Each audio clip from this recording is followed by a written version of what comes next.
Bonjour, voici donc la partie 2 et en avant pour une promenade un petit peu plus pratique dans Teams. Première question, le lancement de Teams. Vous avez deux possibilités. Soit en tant qu'application de bureau, vous l'avez installé en local, et puis vous disposez certainement d'un petit bouton de raccourci sur la barre des tâches Windows.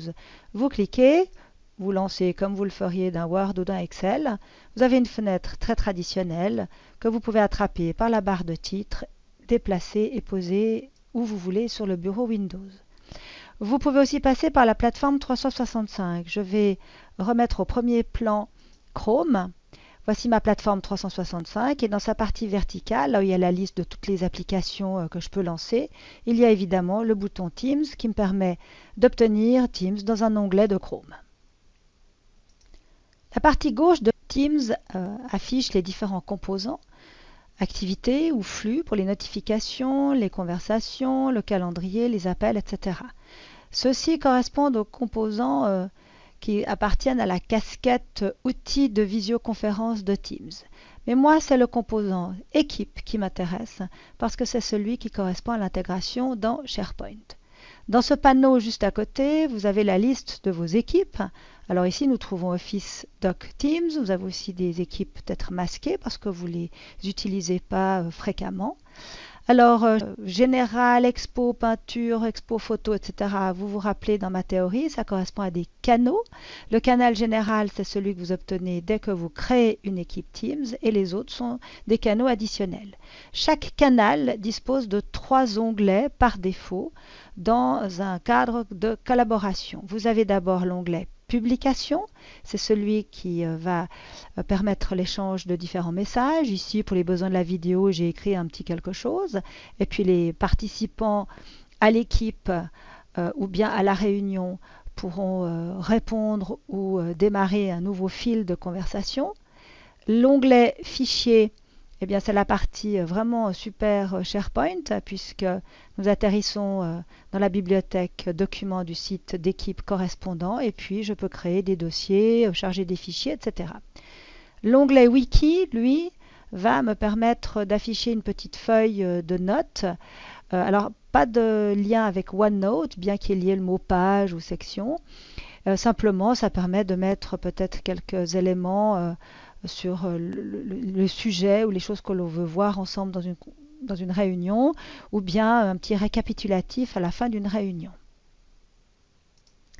Mais en fait, ça, ce sont les 3 onglets simplement par défaut. Je peux en ajouter autant que je veux. Il suffit que je clique sur ce petit bouton plus qui va m'afficher une boîte de dialogue et je peux ajouter une autre feuille wiki, un accès à un site web, ça évitera que tout le monde doive aller le chercher de son côté, une bibliothèque SharePoint, un fichier PDF, un formulaire, etc. Alors je vais vous montrer quelques exemples, je les ai préparés dans l'onglet général, dans le canal général, pardon. Et puis j'en ai une dizaine. Alors j'ai accès par exemple par ici à une page SPO qui se trouve dans un autre site et qui m'explique comment on crée des webparts. Si j'en prends un de plus dans la liste ici, je peux avoir accès à par exemple un fichier Excel. Ça permettra à tout le monde de le visualiser instantanément sans avoir besoin chacun de nouveau d'aller le chercher de son côté. On parlait de site web. Eh bien, si je clique sur site web SGP, on parlait ici par exemple d'Expo Photo, eh bien j'ai été chercher le site officiel de la Société genevoise de photographie par exemple. Et puis je pourrais ajouter un calendrier, un formulaire, un accès à une autre bibliothèque de documents, etc. Voilà, la liste est quasi sans fin au niveau des possibilités. Nous avons fait un petit tour dans Teams. Allons voir maintenant sa correspondance dans SharePoint. Je l'ai déjà lancé ici, le site. Il s'appelle donc, comme l'équipe Teams, Office Doc Teams. Et puis, je vais aller dans la bibliothèque Documents.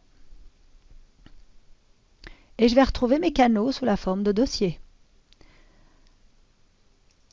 Vous retrouvez donc le canal général ou le dossier général, celui pour Expo Photo joint, celui pour Expo Peinture. Mais comme vous pouvez le constater, il n'y a pas de canal qui correspond à ce dossier retour sur nos faits devoirs.